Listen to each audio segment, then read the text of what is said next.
Vamos orar ao Senhor. Senhor, nós te agradecemos por esse dia. No nome do Teu Filho amado Jesus, ó Pai, nós te louvamos pela obra realizada lá na cruz, sem a qual nós não poderíamos estar aqui na Tua presença. Crendo que somos recebidos pelo Senhor, aceitos pelo Senhor em Cristo Jesus. Esta é a nossa segurança, Senhor. A obra do Teu Filho consumada, para a plena satisfação da Tua vontade, Pai.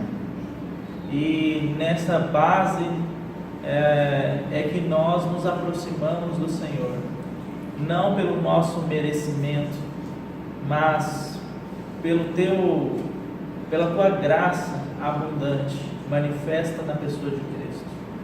Senhor, por Tua graça, revela-nos a Tua palavra, abre os nossos olhos, que a Tua palavra penetre em nossos corações, que a Tua palavra, Senhor, corte fundo em nós, nos levando a um verdadeiro arrependimento, nos levando a um desejo por avançar no Senhor, por amadurecimento espiritual, nos levando a um desejo de estarmos com o Senhor, de adelarmos a Tua volta, Senhor, nos levando a um desejo, Senhor, vivo, real, de nos guardarmos deste mundo e das propostas deste mundo. Lembrando que a nossa pátria não é aqui, mas nós aguardamos uma pátria celestial, pois o Senhor se entregou naquela cruz, o Senhor se fez maldito para cumprir o propósito do nosso Pai, de ter muitos filhos como o Senhor mesmo. Senhor, nos desperta por Tua graça e misericórdia do sono que temos vivido, do engano que temos padecido, de acharmos que este mundo é a nossa morada, de que este mundo é algo definitivo. Pois a Tua palavra diz que se esperamos no Senhor apenas nesta vida, somos os mais infelizes e miseráveis de todos os homens. Senhor, por Tua graça, desperta em nossos corações, Senhor, por meio do livro de Apocalipse, o desejo pela Tua volta e de estarmos preparados para ela. Esta é a nossa oração, ó Pai, em nome do Teu Filho amado Jesus. Amém, Senhor.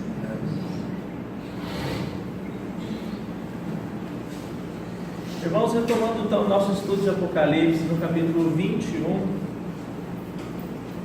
nós paramos no verso 23, na última reunião, apenas lembrando que uma sessão que vai do verso 9 até o final do capítulo, existe a descrição da Nova Jerusalém, aquela cidade celestial que desce dos céus, adornada como uma noiva para o seu esposo.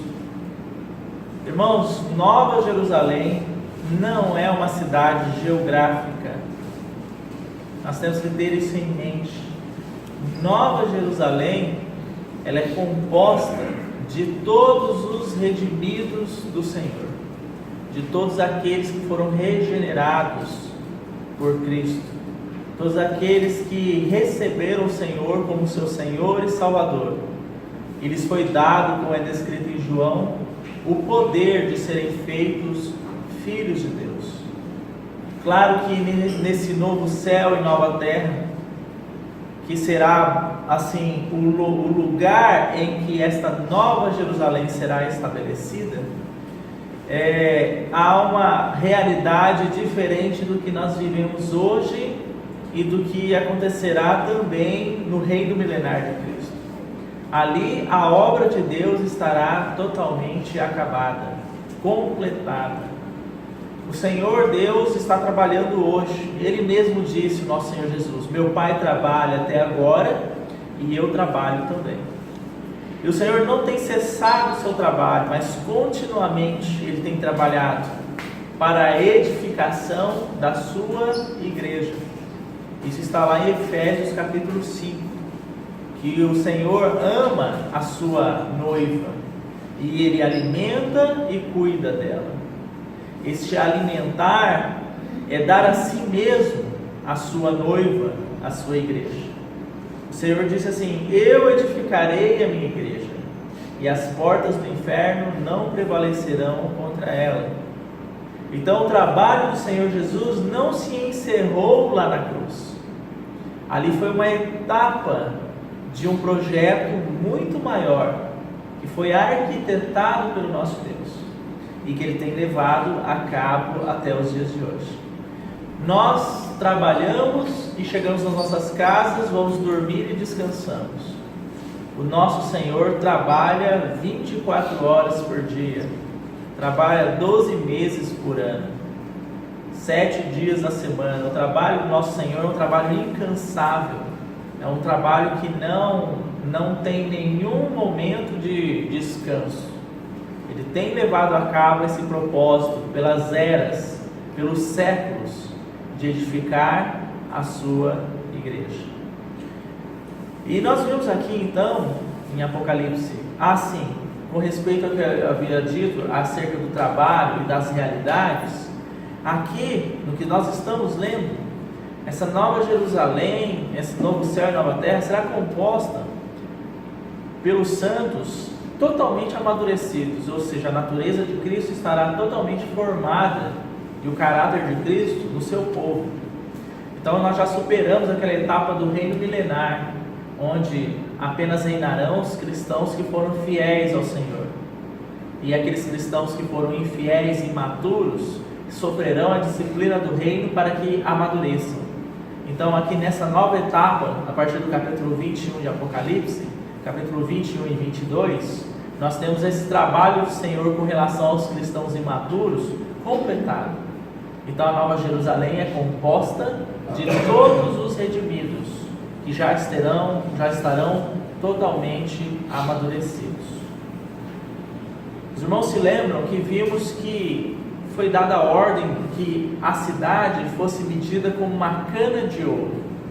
Muitas traduções, principalmente a Revista Atualizada, fala de uma vara. Ali não é a tradução original, não é vara, é uma cana. E essa cana, ela era utilizada para medir quando se ia tomar posse de algo. Então, por isso que essa figura da cana de ouro é manifestada aqui em Apocalipse 21, porque fala da posse da Nova Jerusalém, né? Se você tem vara, a vara é para disciplina, mas a cana é para medir, para se tomar posse. Lembre-se que quando o Senhor prometeu a terra de Canaã a Abraão, Ele permitiu que Abraão percorresse toda a largura e toda a extensão da terra. Então Abraão sabia a extensão daquela terra, na sua largura, no seu comprimento, né? Como se tivesse medido para tomar posse. Obviamente a posse foi tomada, né, alguns séculos depois, porque houve o êxodo do Egito. Nós sabemos, né, o Senhor libertou o povo do Egito, marchou sentido a Canaã, houve a disciplina dos 40 anos do deserto, então o povo de Israel adentrou Canaã, né? Mas Deus já havia prometido a posse daquela terra para Abraão e o fez percorrer toda a sua extensão, seja na largura, seja no comprimento, né? Então aqui é a figura da cana, medir para tomar posse, né? E a medida dessa Nova Jerusalém é algo em torno de 2.200 quilômetros. A sua medida é toda igual, é 2.200 quilômetros, 12.000 estádios de largura, de comprimento e de altura, como se fosse um quadrado, um prédio, né? Um edifício que nós vemos hoje. E é interessante, porque se você olhar o Santo dos Santos no tabernáculo, lá no Êxodo, capítulo 26, se você olhar o Santo dos Santos no templo que Salomão construiu, também eles eram de igual medida, né? Eles eram de igual diâmetro, assim como a Nova Jerusalém. E aí nós vemos o sentido do verso que nós paramos. Vamos voltar lá? Apocalipse 21, verso 22.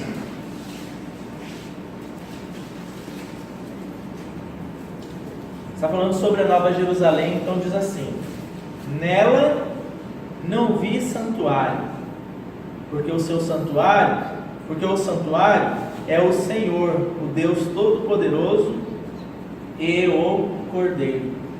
Então, o fato da Nova Jerusalém ter igual medida, e o fato de o Santo dos Santos, tanto do tabernáculo lá no Antigo Testamento, no período do Êxodo, quanto no templo que Salomão edificou, significa que essa Nova Jerusalém é a tradução do santuário de Deus. Irmãos, dentro desse contexto, vamos abrir 1 Coríntios capítulo 3, verso 16 e 17.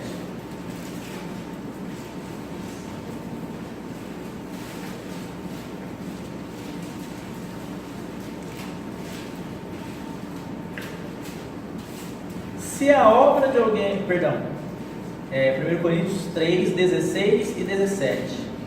Não sabeis que sois santuário de Deus, e que o Espírito de Deus habita em vós? Se alguém destruir o santuário de Deus, Deus o destruirá, porque o santuário de Deus, que sois vós, é sagrado. Está vendo por que a Nova Jerusalém não tem santuário?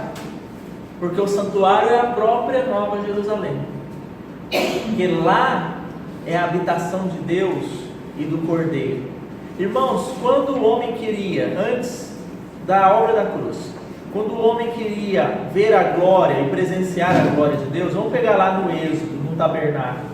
Aquela nuvem descia no tabernáculo e a glória de Deus tomava conta do tabernáculo. Aonde isso acontecia? No Santo dos Santos, no santuário. Também na Nova Jerusalém, no templo de Salomão, que Salomão edificou, naquele santuário, Isaías teve uma visão e diz que a glória de Deus tomou conta do santuário de Deus. Então, a habitação de Deus, se podemos dizer assim, mesmo que provisória, o pequeno contato que o homem tinha acerca da presença de Deus, estava no Santo dos Santos. Até mesmo porque lá, somente o sumo sacerdote podia entrar uma vez por ano, para a expiação dos seus pecados e do pecado do povo. Entenderam? Então, quando a Nova Jerusalém diz aqui, no verso 22, nela não há santuário, porque o seu santuário é o Senhor, o Deus Todo-Poderoso e o Cordeiro, significa então que ela é a habitação de Deus e do Cordeiro. Onde Deus está, onde o Cordeiro está, é onde é o santuário. E aí nós utilizamos o auxílio de 1 Coríntios capítulo 3, quando Paulo, pela revelação desse mesmo Espírito, diz o quê? Vós sois o santuário de Deus, porque Deus habita em nós, o Espírito de Deus fez habitação em nós, e essa realidade não vai mudar, irmãos, com a Nova Jerusalém. Nós continuaremos sendo a habitação de Deus. Agora os irmãos entendem porque essa cidade não é um local geográfico, mas ela é composta por todos os santos que são a habitação de Deus. Agora os irmãos entendem porque Jesus disse assim no Evangelho: na casa de meu Pai há muitas moradas. Eu vou preparar-vos morada, vou preparar-vos lugar, e quando preparar eu voltarei. Mas ele diz: quem guarda as minhas palavras, eu e meu Pai viremos para ele e faremos nele morada. Então, irmãos, fica muito fácil concluir que a Nova Jerusalém somos todos nós, plenamente amadurecidos, para sermos a habitação de Deus eternamente. Mas é uma visão esplêndida, porque quando João recebe a revelação dela, ela é uma cidade de ouro, um prédio, um edifício gigantesco, irmãos, 2.200 quilômetros de altura, Se você sai aqui fora do nosso local de reunião e olha para essa extensão que você vê, essa atmosfera, são 600 quilômetros apenas daqui lá. Você imagine 2.200 quilômetros. É como se você olhasse e você não conseguisse diferenciar o começo do final dessa nova cidade. É por isso que nós vemos que lá em Gênesis, quando Jacó ele estava em peregrinação, então ele adormeceu em um determinado lugar e lá ele teve uma visão, uma escada posta entre o céu e a terra, e nela subiam e desciam os anjos. E o que ele disse? Aqui verdadeiramente é a casa de Deus. Ele chamou Betel aquele lugar, a casa de Deus. Essa mesma visão no Novo Testamento, ela é mencionada quando viram o Senhor Jesus como aquela escada onde os anjos subiam e desciam. Por quê? Porque Jesus é o tabernáculo de Deus entre os homens. Jesus era a morada de Deus entre os homens antes da sua morte, sua crucificação, morte, sepultamento e ressurreição, né? E agora, quem é essa escada que conecta a terra e os céus? Somos nós, a igreja. O Senhor disse assim a Pedro: o que tiveres ligado na terra terá sido ligado nos céus, e o que desligares na terra terá sido desligado nos céus.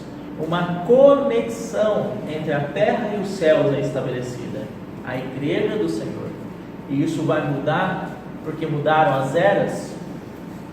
Essa visão que João tem é a mesma ideia, um edifício tão alto que toca a terra e toca os céus, e não dá para você ver o fim dele. 2.200 quilômetros de altura, 2.200 quilômetros de comprimento e 2.200 quilômetros de largura. É quase que como se fosse, irmãos, 50% do nosso território brasileiro. Uma cidade que ocupasse 50% do Brasil. É muito grande, né? Aí você vai pensar assim: mas irmão, onde vai caber uma cidade dessa na terra? Lembre-se, a terra, a nova terra e o novo céu já não terá mais mar. Você sabe como é que é o nosso planeta hoje, né? Grande parte dele é composto de água, dos mares. Já não haverá mais mar. Então haverá esse lugar, essa nova Jerusalém visível, mas ela não é uma cidade de pedras, de tijolos de ouro, porque os tijolos e as pedras que compõem ela somos todos nós. Abra sua Bíblia aí rapidamente em 2 textos para nós compreendermos isso. Primeiro, Hebreus.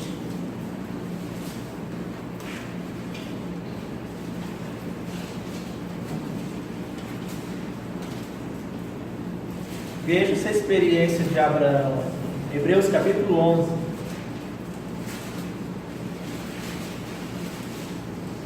Verso 9 e 10. Pela fé, Hebreus 11, 9 e 10. Pela fé, peregrinou na terra da promessa, como em terra alheia. Terra da promessa, peregrinação. Lembra quando diz que Abraão percorreu toda a extensão da terra? Habitando em tendas com Isaac e Jacó, herdeiros que ele da mesma com Isaac e Jacó, herdeiros com ele da mesma promessa. Agora veja o motivo. Por que Abraão era herdeiro da promessa? Por que Isaac e Jacó eram herdeiros da promessa? Porque aguardava a cidade que tem fundamentos. O que nós lemos lá em Apocalipse? Que a Nova Jerusalém, a sua muralha, tinha 12 fundamentos, que eram 12 pedras, que eram o nome dos 12 apóstolos do Cordeiro. Então, Abraão, irmãos, milhares de anos antes, ele peregrinou aquela terra, mas ele aguardava não aquela terra. Ele se tornou herdeiro de uma promessa superior, qual que era a terra, qual que era a cidade, qual que era o lugar de habitação que ele queria se estabelecer. Ele aguardava a cidade que tem fundamentos, a Nova Jerusalém, né? Agora veja o texto, como é que ele prossegue. Porque aguardava a cidade que tem fundamentos, da qual Deus é o arquiteto, ou seja, o projetista. Só isso? Não. E o edificador. O Senhor Jesus disse o quê? Eu edificarei a minha igreja. Uma cidade que tem fundamentos. O texto que nós lemos de 1 Coríntios capítulo 3 diz assim: ninguém pode pôr outro fundamento senão aquele que já está posto, o qual é Jesus Cristo. A cidade que tem fundamentos está fundamentada em Cristo Jesus. Ele é o fundamento da cidade. E Abraão, o pai da fé, aguardava essa cidade, do qual Deus é tanto o arquiteto, o projetista. Por isso que a palavra diz que Deus tinha um mistério no seu coração, o qual ele guardou durante toda a eternidade, mas revelou aos seus apóstolos, aos seus profetas. Qual que foi a revelação desse mistério? De fazer convergir no Filho todas as coisas. E para ser o centro, o cabeça de todas as coisas, olha aí, ó, quem está também nesse projeto. O deu à igreja, a qual é o seu corpo.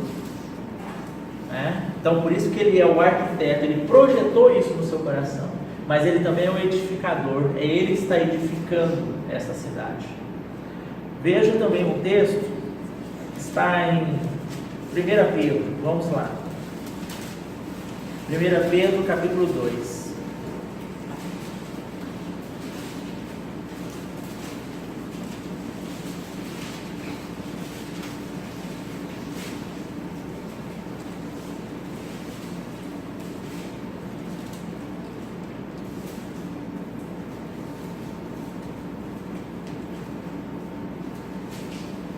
Vamos ler a partir do verso 1 mesmo. Despojando-vos, portanto, de toda maldade e dolo, de hipocrisias e invejas. Por que devemos despojar dessas coisas? Porque elas não fazem parte da Nova Jerusalém. Irmãos, pense na Nova Jerusalém. O material que compõe ela é ouro. Ouro fala da natureza de Deus. Tem pedras preciosas que falam do trabalho transformador do Espírito. Então, quando a gente vê essas coisas aqui, ó, portanto, despojai-vos de toda maldade, dolo, hipocrisia, invejas e maledicências. Por que nós devemos despojar dessas coisas? Porque elas não fazem parte da natureza de Deus. E na Nova Jerusalém só tem o que é a natureza de Deus. Então, e nós somos Nova Jerusalém, então o que deve ter em nós? Só aquilo que é natureza de Deus. Os irmãos entendem? Tem muito cristão hoje vendo a Bíblia como uma cartilha de regras, como uma receita de bolo, né? Como um manual de instrução, como você compra um aparelho doméstico. Tem lá as regras, você segue as regras e está tudo certo. Não é essa a motivação, irmãos. Você pode seguir todas as regras. Se não tiver uma visão clara, a sua experiência com Cristo vai sofrer sérios prejuízos. Lembre-se do que o Senhor mesmo disse. Disse assim, que o povo judeu, os religiosos, eles estudavam as Escrituras e julgavam ter nelas a vida eterna. Então era um povo cheio de conhecimento da Escritura.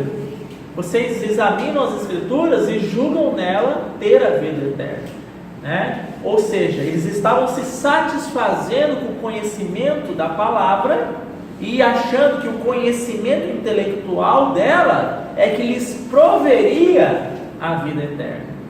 Mas olha a segunda parte desse texto que eu estou citando. O Senhor Jesus diz assim: vocês examinam as Escrituras e vocês julgam ter a vida eterna nelas, mas vocês não querem vir a mim para ter vida eterna. Então, irmãos, nós podemos estar indo para as Escrituras, examinando elas, achando que a vida eterna está no conhecimento intelectual delas, mas nós não temos um desejo nos nossos corações de ir para o Senhor para ter vida. Porque ir para o Senhor significa o quê? Significa negar nós mesmos e tudo que nós mais prezamos nessa vida, até a nossa boa vontade, até as nossas boas intenções. Ir para o Senhor é negar tudo isso. Aquele homem muito religioso, muito respeitado, muito conhecedor das Escrituras, foi ter com o Senhor Jesus lá no capítulo 3 de João, Nicodemos, e ele diz assim: bom mestre.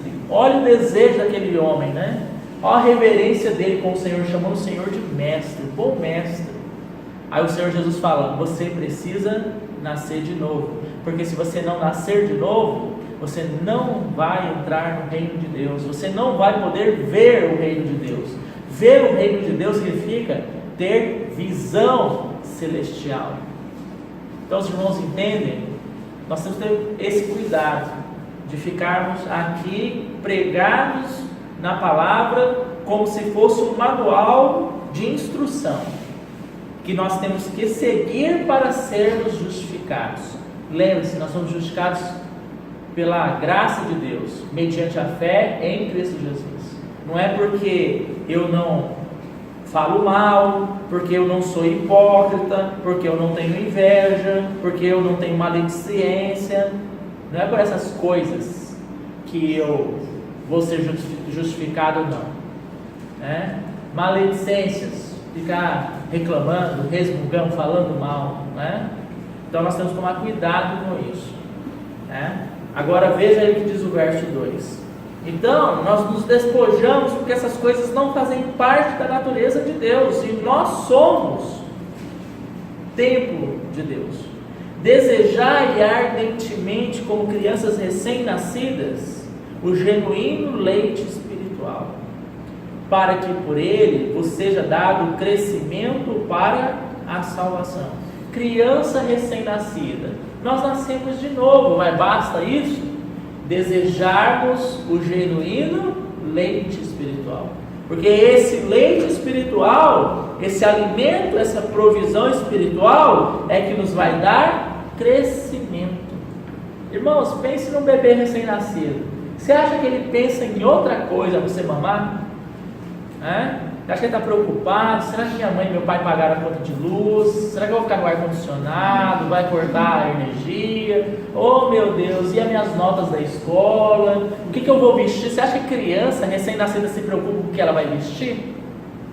Mas, não se preocupa. A única preocupação da criança recém-nascida é o leite, Se você não der o leite para ela, ela vai resmungar, ela vai chorar. Então é isso que o Senhor está dizendo aqui. Vocês nasceram de novo, vocês são filhos de Deus. Então uma preocupação. Lembre-se lá quando o Senhor diz: uma coisa te é necessária. Não é verdade? Qual é essa preocupação? O genuíno alimento espiritual por si só? Não. Para crescimento, para amadurecimento. Porque só assim, irmãos, nós vamos experimentar qual é a boa, perfeita e agradável vontade de Deus. Será que hoje nós temos desejado o amadurecimento, o alimento espiritual como crianças recém-nascidas? Só pensarmos assim, essa tem sido a fonte da nossa maior preocupação? Tem gente que está preocupado quem vai ser o próximo presidente do Brasil. Se fosse o mundo, eu até entenderia, mas na igreja, os cristãos preocupados com isso, tira o sono, e vai para as redes sociais, e ofende um candidato, e defende o outro, quisera nós, irmãos, se toda essa força, essa energia, nós estivéssemos investindo aqui, no genuíno alimento espiritual para crescimento, para salvação. Mas claro que aqui não é o nosso foco, né? Veja aí o verso 3. O foco, eu estou dizendo, é o que nós estamos lendo, tá? Se é que já temos a experiência de que o Senhor é bondoso. Ter experiência de que o Senhor é bondoso é aquilo que o Senhor diz: não quereis vir a mim para terdes vida, né? Chegando-vos para Ele. Aqui agora nós estamos chegando no tópico de interesse do nosso estudo hoje. Chegando-vos para Ele, a pedra que vive, rejeitada sim pelos homens, mas para com Deus, eleita e preciosa. Né? Lembrem que nós estávamos lendo. A cidade, Abraão aguardava uma cidade que tem fundamentos.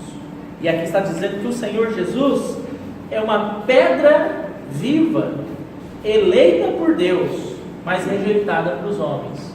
Ela é eleita e é preciosa para Deus, mas para os homens ela é rejeitada. Também vós mesmos, como pedras que vivem. Então ele é uma pedra viva, eleita e preciosa. Nós que estamos nele, também somos pedras vivas. E essas pedras vivas, elas são um material para uma finalidade específica. Qual que é aí? Também vós mesmos, como pedras que vivem, sois edificados, casa espiritual, para ser de sacerdócio santo, a fim de oferecer de sacrifícios espirituais agradáveis a Deus, por intermédio de Jesus Cristo. Por isso está na Escritura: eis que ponho em Sião uma pedra angular, eleita e preciosa, e quem nela crer não será de modo algum envergonhado. Para vós outros, portanto, os que credes, é preciosidade, mas para os descrentes, a pedra que os construtores rejeitaram, essa veio a ser a principal pedra angular, e pedra de tropeço e rocha de ofensa. Então veja, irmãos, que existe um edifício que tem uma pedra fundamental, uma pedra que é a base de toda a construção. E não somente essa pedra, mas várias outras pedras vivas juntos, que estão sendo edificadas juntas. Casa espiritual de Deus. É essa visão que nós estamos tendo da Nova Jerusalém. Essa casa espiritual terminada, completada, e Deus habitando nela.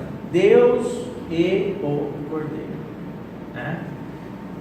Vamos voltar para Apocalipse.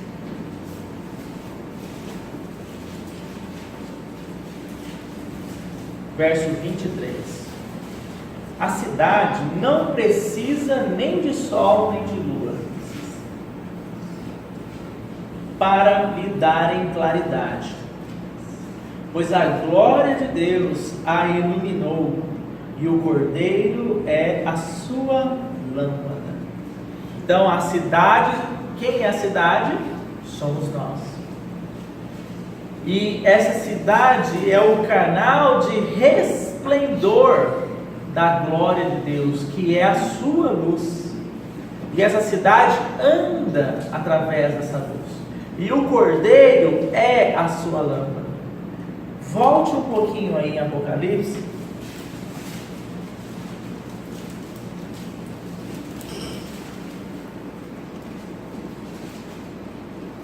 Deixa eu ver o verso. Verso 10 e 11. Apocalipse 21, verso 10 e 11. E me transportou em espírito até uma grande e elevada montanha, e me mostrou a santa cidade, Jerusalém, que descia do céu da parte de Deus. E aí o ponto é esse agora, verso 11.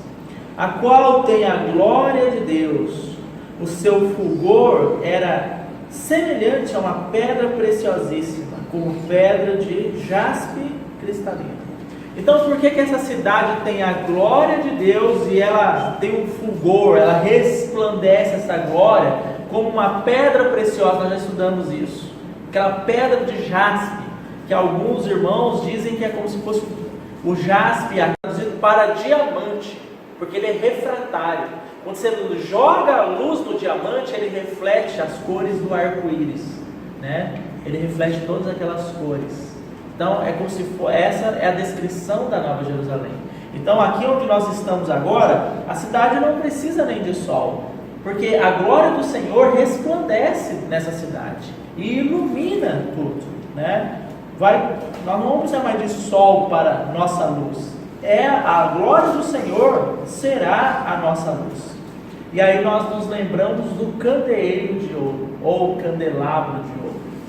Se você vai em Apocalipse capítulo 2 e 3, diz que João viu aquela visão do Senhor Jesus andando e caminhando entre os candeeiros de ouro. O candeeiro ou candelabro é aquele item que foi posto lá no tabernáculo no Antigo Testamento. Era um item que ele era feito de uma só peça de ouro, de um talento, né? É interessante, irmãos, porque pega a peça de ouro e vai batendo nela, batendo até ela e se tornando aquele candelabro com aquelas hastes, né? E a espevitadeira também era de ouro. O que é espevitadeira? O sacerdote, para não deixar a chama se apagar do candeeiro, ele ia lá e ia parando o pavio que estava queimado, para que o pavio novo continuasse queimando, né? Para que desse mais luz. Então, se o Senhor é a lâmpada dessa cidade, como está dito aí, o Cordeiro é a lâmpada, essa cidade é esse candeeiro, suporte para essa luz, onde as nações andarão na sua luz. Então é ela que vai resplandecer. Se não houvesse essa cidade, nesse novo céu e nova terra, não tem mais lua, não tem mais sol. Então você imagine que se não houver essa cidade, essa habitação de Deus, esse novo céu e essa nova terra andariam em trevas, mas não andarão em trevas, por causa desse candeeiro, desse candelabro de ouro, que estará posto eternamente, para brilhar a glória de Deus, né? Vamos voltar aqui agora para Apocalipse 24 agora, 21, verso 24. As nações, olha aí, andarão mediante a sua luz, e os reis da terra lhe trazem a sua glória. Trazer a sua glória significa reverenciar, reconhecer a santidade, a glória, a magnitude, a majestade de Deus e do Cordeiro, né? Verso 25: as suas portas nunca jamais se fecharão de dia, porque nela não haverá noite. Obviamente não haverá noite, por quê? Porque Deus é a sua luz, e Ele resplandecerá nela para todo sempre, né? Então não tem mais noite. E lhe trarão a glória e a honra das nações. Lembre-se, né? A gente já discutiu esse tema. Na nova terra e no novo céu haverá as nações. Essas nações são as nações sobreviventes do Armagedon, né? E da batalha de Gog e Magog. São aquelas nações que experimentaram o reino milenar de Cristo e ao final não foram seduzidas por Satanás, né? E não foram destruídas pelo Senhor. Então são as nações sobreviventes que vão compor. Elas serão redimidas. Em que sentido? Elas serão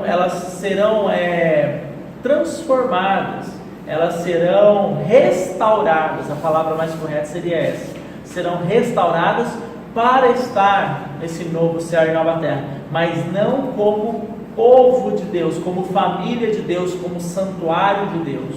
Esse direito foi dado apenas à igreja do Senhor, de ser santuário. Então o Senhor não habitará nessas nações, o Senhor não fará sua habitação nelas. O Senhor tem a sua habitação, que é a Nova Jerusalém, mas essas nações restauradas vão desfrutar, né, dos privilégios, digamos assim, das bênçãos decorrentes da obra de Deus que Ele consumou, que Ele realizou. Verso 27: nela, na Nova Jerusalém, nunca jamais penetrará coisa alguma contaminada, nem o que pratica abominação e mentira, mas somente os inscritos no livro da vida do Cordeiro. Então, só são a habitação de Deus quem está escrito no livro da vida do Cordeiro. Quem pratica abominação já nem estará mais aqui. Por quê? Foi lançado no lago de fogo e enxofre. Todas as coisas negativas foram lançadas lá. Tudo aquilo que atentava contra a santidade e a glória de Deus foram lançados lá. Tá? Capítulo 22. Então me mostrou o rio da água da vida, brilhante como cristal, que sai do trono de Deus e do Cordeiro. No meio da sua praça, de uma a outra margem do rio, há a árvore da vida, que produz 12 frutos, dando seu fruto de mês em mês, e as folhas da árvore são para a cura dos povos. A nossa tradução, eu só vou pegar esse gancho aqui para mim não esquecer. A nossa tradução fala de cura dos povos, não é uma tradução mais adequada. No original fala de para saúde dos povos. E que saúde é essa, irmãos? Não é mais saúde física, porque não haverá mais doença. O Senhor removeu a doença e a morte, mas é para a saúde espiritual dos povos. Povos no plural, por quê? Por que não povo? Porque aqui essas folhas são para a saúde espiritual dos povos, das nações restauradas, não da Nova Jerusalém, tá? Então, só pegando aqui esse detalhe. Nunca mais haverá qualquer maldição. Nela estará o trono de Deus e do Cordeiro. Os seus servos o servirão. Contemplarão a sua face, e na sua fronte está o nome dele. Então já não haverá noite, nem precisam eles de luz de candeia, nem de luz do sol, porque o Senhor Deus brilhará sobre eles, e reinarão pelos séculos dos séculos. Então veja aqui que nesse capítulo 22 tem algumas figuras que merecem a nossa atenção. Primeiro, fala de um rio de água da vida, né? Nós sabemos que essa figura, água da vida, e essa figura principalmente rio, significa da dispensação da vida do Senhor, da sua vida abundante. O que o Senhor diz para aquela mulher samaritana? Quem beber de mim não tornará a ter sede. Eu sou a verdadeira fonte da água. Eu sou a fonte da água da vida. Quem bebe de mim não torna a ter sede. Ou seja, a base da Nova Jerusalém está no fato de que Cristo será a plena satisfação, a plena dispensação da vida dessa cidade, né? E é interessante, porque aqui diz assim, que esse rio, ele é brilhante como cristal, porque a vida de Deus é luz, né? Brilhar significa luz, e o Senhor diz o que sobre luz? Né? Resplandeceu nos nossos corações a sua luz. Nós estávamos em trevas, mas agora sois luz no Senhor. Então não é um rio de água viva, pura e simplesmente, mas dessa cidade, esse rio que flui do trono de Deus, ele traz também luz para o seu povo. Irmãos, é tão interessante que o Senhor, nessa figura de fonte de água, ele se anunciou inclusive no Antigo Testamento. Você se lembra daquela rocha que ia seguindo o povo no deserto, que manava a água dela para dar vida ao seu povo? Então, do trono de Deus flui rio de água viva para a vida do seu povo, né? E essa luz, esse rio de água viva, ele possui luz, ele tem luz, porque Deus é luz, e importa que nós também andemos na luz. Se ele está na luz e nós andamos na luz, nós mantemos, olha aí, ó, a comunhão com Deus, né? Então, um rio de suprimento de vida e brilhante, fala de luz, porque nós andamos na comunhão com o Senhor. Na sua vida temos comunhão. Mas há outra figura. No meio da sua praça, de uma ou outra margem do rio, está a árvore da vida. Essa figura, a árvore da vida, tem lá em Gênesis, na verdade. Lá o Senhor disse assim para Adão e Eva: de toda a árvore do jardim poderia comer, exceto a árvore do conhecimento do bem e do mal. E lá diz que havia também a árvore da vida, e o homem poderia comer dessa árvore para ter vida eterna. Tanto é que quando o homem cai no pecado, ele desobedece, ele cai em transgressão, o Senhor, o que ele faz? Ele isola o caminho da árvore, ele coloca uma espada flamejante que se revolvia, e ele coloca um anjo para guardar o caminho da árvore. Por que ele faz isso? Ele diz assim: para que o homem não coma do fruto da árvore da vida e viva eternamente nessa condição caída, né? Então aqui a Nova Jerusalém tem uma árvore da vida, e a palavra diz que os portões da cidade estão abertos. Então aquele caminho que no começo foi encerrado, foi velado, agora é livre, é aberto. O acesso ao Senhor Deus, porque a árvore da vida representa o Senhor Jesus, não é verdade? Então aqui diz que nós temos pleno acesso ao Senhor Jesus nessa cidade santa, nessa Nova Jerusalém. E não é o que nós estávamos lendo em Hebreus? Lá em Hebreus capítulo 10 diz que nós temos agora intrepidez, devemos ter intrepidez para adentrar o santo dos santos e ali permanecer eternamente, não sem nada oferecer, mas com o próprio sangue do Cordeiro. Ele é a base desse acesso à presença imediata de Deus, é verdade? E a árvore da vida traz essa representação. O caminho que antes estava velado, encerrado, agora foi aberto novamente. É interessante aí também, eu tenho algo para colocar, que aí fala de um trono, né, onde Deus e o Cordeiro reinam. Aí fala de um rio, não de vários rios, né? Aí fala da sua praça, uma praça, né? Essa praça que é uma rua, né? A Nova Jerusalém, ela tem só uma rua, ela não tem várias ruas, ela tem uma rua apenas, uma praça. Aqui fala também de uma árvore da vida. Então você vai vendo não tem nada no plural. Por quê? Porque aqui é mencionada a unidade, né? Lembre-se que eu falei que o candelabro de ouro que dá o suporte para a luz, ele é feito de uma peça de um talento, representa a unidade. Por isso que tudo aqui é e não tem no plural aqui. Rios, árvores, tronos, praças, é tudo no singular, para denotar esta unidade da Nova Jerusalém.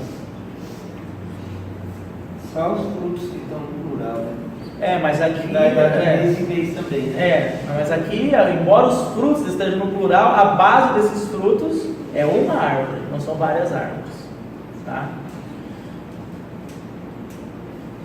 Verso 5: então não haverá noite, nem precisam eles de luz de candeia, nem de luz do sol, porque o Senhor Deus brilhará sobre eles, e reinarão pelos séculos dos séculos. Aqui mais uma vez se volta para a posição dos filhos de Deus, de co-reis, de reis com Cristo. Irmãos, para você reinar, você precisa reinar sobre algo. Por isso que haverão as nações restauradas, e Deus estabelecerá o seu reino. Tem agora, para nós encerrarmos, eu não vou adentrar aqui ao verso 6, mas algo interessante também dessa descrição da Nova Jerusalém, que eu não mencionei na última reunião, quando fala ali que das portas dessa Nova Jerusalém, vamos voltar lá, verso 13.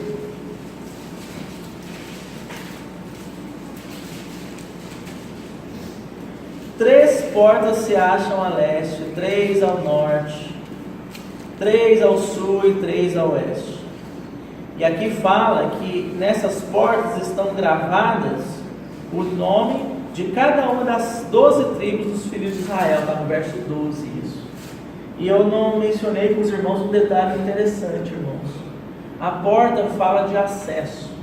O acesso a essa nova Jerusalém são 12 portas com o nome das 12 tribos de Israel, né? Por que isso? Porque todos nós recebemos a palavra através, Deus utilizando quem? Os judeus, não é verdade? Então, se você pegar Pedro, Pedro era um judeu. Se você pegar João, João era judeu. Se você pegar Paulo, apóstolo dos gentios, Paulo era judeu. Então, toda a igreja recebeu a revelação da parte de Deus, dos judeus. Deus quis usá-los para nos beneficiar, né?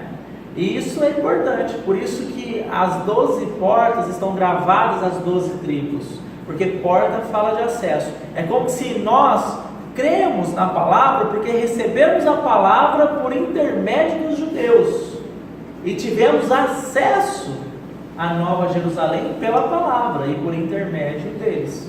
Então por isso que estão gravados o nome das 12 tribos nas 12 portas. Amém? Amém. Então vamos ficar por aqui hoje, né? Irmãos, sabe o que é necessário para nós, dentro desse estudo que nós fizemos hoje? É nos vermos como Nova Jerusalém, é nos vermos como essa cidade toda de ouro, em pedras preciosas, sendo a habitação de Deus e do Cordeiro, recebendo a luz deles, para também irradiar essa luz. O Senhor lá em Mateus, no Evangelho de Mateus, ele diz assim: vós sois a luz do mundo. Vocês não podem colocar a luz debaixo de uma mesa, ela tem que ficar sobre a mesa. Vocês não podem esconder uma cidade, olha aí, ó, dentro do contexto, sobre uma montanha. Ela tem que ficar exposta, porque vós sois a luz. Nós somos a Nova Jerusalém, graças ao Senhor que Ele revelou essa Nova Jerusalém completada, terminado, o trabalho do Senhor finalizado. Mas assim como Abraão, que andava lá naquela Canaã terrena, naquela terra, aguardando a cidade que tem fundamentos e se preparando para ela e anelando por ela, assim devemos ser nós, andarmos sob essa visão da cidade que tem fundamentos, porque é lá que Deus vai habitar conosco para todo sempre, irmãos. Só que lembre-se, na Nova Jerusalém, ela é composta de 100% da natureza de Deus. Então hoje nós devemos buscar o Senhor para que em nós se ache o quê? Tudo aquilo que é do Espírito e não o que é da carne. Se nós temos 50% de carne e 50% de Espírito, nós estamos reprovados. Se nós temos 10% de carne e 90% do Espírito, nós também estamos inadequados, né? Nós devemos andar em todo o tempo no Espírito, negando a nós mesmos, a vontade da nossa carne.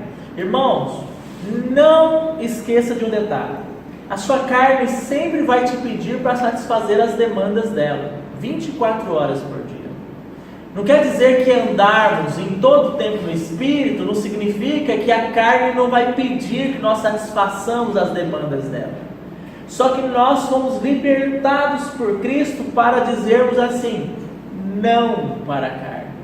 Nós não somos mais escravos do pecado para sempre dizer sim para a carne. Nós podemos dizer não. Então a sua carne quer que você satisfaça a concupiscência dos seus olhos, a concupiscência da carne, você quer que satisfaça a soberba da vida. Em Cristo Jesus nós temos tudo o que precisamos para dizer não a essas demandas, porque nós somos Nova Jerusalém, 100% ouro, 100% pedras preciosas. Nós não somos uma nova Jerusalém edificada sobre madeira, feno e palha. Vamos pegar do ponto de vista natural. Já pensou, irmãos? A nova Jerusalém que nos aguarda é de madeira, coberta de palha, né? A gente olharia assim, não seria estranho? Uma cidade celestial de madeira coberta de palha. Mas essa cidade celestial é ouro e pedras preciosas, porque nela está a vida de Deus, a natureza de Deus plenamente manifesta nos seus filhos. Vós sois pedras vivas, como Cristo é a pedra angular, a pedra viva preciosa para Deus. Nós somos pedras vivas, que estamos sendo edificados juntos. Lembra que eu disse a tradução da unidade lá? Uma praça, um rio, uma árvore. Unidade. Por isso nós somos edificados juntos. Unidade. Para santuário, para habitação de Deus em Cristo Jesus. É isso, irmãos, que deveria ocupar a nossa mente e os nossos corações. Sermos edificados. Sermos cidade para Deus, né? Eu não estou dizendo que você não pode mais ter o seu momento de lazer com a sua família, né? Que você não pode mais se concentrar no seu trabalho. Essas coisas são lícitas, mas elas não podem ocupar a prioridade das nossas vidas. E nós estávamos conversando na nossa reunião dos homens, como isso tem sido danoso para nós homens. A gente acorda pensando nas coisas desse mundo e vai dormir pensando nas coisas desse mundo.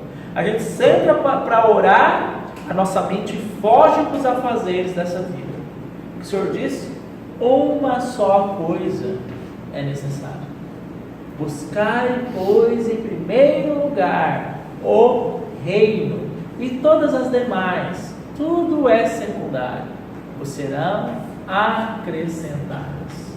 Que o Senhor nos ajude, para que não passemos batido nesse estudo de Apocalipse, mas que Ele tenha o poder de mudar nosso coração e a nossa mente e as nossas ações. A igreja dos últimos dias, ela é muito teórica. Ela ficou naquele texto de Tiago, ouvintes, mas ela não é prática. Essas coisas que nós aprendemos aqui não estão se traduzindo na nossa experiência diária. Esse é o problema, esse é o perigo. Examinai as Escrituras, julgando ter nelas a vida eterna. Mas não quereis vir a mim, eu que sou essa árvore da vida, eu que sou a fonte, eu sou o rio da vida, eu que sou o trono, eu que sou a luz dessa cidade. Não quereis vir a mim para terdes vida. Vamos imaginar lá naquele exemplo daquela passagem do Antigo Testamento. Imagine você caminhando num deserto com uma rocha que emana água e você não quer ir lá para beber água. Morrendo de sede no deserto, praticamente pegando a areia do deserto e jogando dentro da boca para ver se mata a sua sede. Esses são os cristãos hoje, se enchendo de tudo aquilo que não satisfaz plenamente, que não traz vida, né? Com a rocha que emana água bem ali do lado, só estender a mão e beber dela. Mas não quereis vir a mim para terdes vida. Que o Senhor nos ajude, irmãos, e abra os nossos olhos para isso, amém? Vamos orar ao Senhor. Senhor, muito obrigado pela Tua palavra. Senhor, nós queremos ser Nova Jerusalém. Nós queremos ser, Senhor, essa cidade que representa e manifesta totalmente a Tua natureza divina, Senhor. Que resplandece a Tua luz, que é a habitação do Senhor e do Cordeiro. Nela não há mais santuário, porque o santuário é o Senhor e o Cordeiro. E o Senhor nos tem edificado o santuário. Senhor, ajuda-nos. Senhor, liberta-nos dessas amarras que nos prendem nas ocupações e preocupações desta vida. E nos impedem de sermos 100% natureza do Senhor. 100% ouro. Uma cidade fundamentada em Cristo, edificada com ouro, prata e pedras preciosas. Senhor, ajuda-nos na nossa dificuldade, Senhor. Tem misericórdia de nós. Se o nosso problema, Senhor, é visão, Senhor, rasga o véu que impede que vejamos esta realidade espiritual, Senhor. Se o nosso problema é incredulidade, Senhor, nos perdoa e nos dá fé para crermos na Tua palavra, Senhor. Se o nosso problema é rebeldia, quebranta os nossos corações, Senhor, e nos vence na nossa rebeldia, Senhor. O Senhor, como esse manso de espírito, Senhor, nos amansa também no Senhor, no Seu jugo. O Senhor diz para tomarmos o Teu jugo, Senhor. O Senhor nos leva a este jugo por Tua graça. Precisamos do Teu socorro nesse tempo presente, nessa ocasião oportuna, Senhor. Porque se nós partirmos dessa terra sem estarmos plenamente amadurecidos, Senhor, seremos reprovados e disciplinados no Teu reino. Salva-nos por Tua graça, nós te pedimos, Pai. Ajuda-nos em nome do Teu Filho amado Jesus. Tem misericórdia de nós, Senhor. É o que nós suplicamos. Suplicamos o Teu perdão no nome do Teu Filho. Transforma-nos por Tua graça, Senhor. Que a Tua vida seja manifesta em nós. Que a Tua vida seja manifesta na nossa mente, na nossa vontade, na nossa emoção, Senhor. Que possamos desenvolver essa salvação com temor e tremor diante do Senhor. Porque é o Senhor quem efetua em nós tanto querer como realizar, segundo a Tua graça e o Teu amor, Senhor. Por Tua graça, Pai, tira-nos de tudo aquilo, Senhor, que não agrada o Senhor. Nos leva ao arrependimento verdadeiro de tudo aquilo que temos feito fora do Teu propósito, tem entristecido o Teu Espírito, apagado o Teu Espírito em nós, Senhor. Reaviva-nos por Tua graça, Senhor. Nos dá por Tua graça um avivamento, Pai. Que possamos ser despertados deste sono que nos impede de trabalharmos, de nos envolvermos por aquilo que é Teu, Senhor. Em nome do Teu Filho amado Jesus. É o que nós oramos, Pai. E te agradecemos e te louvamos. Em nome de Jesus. Amém, Senhor. Amém.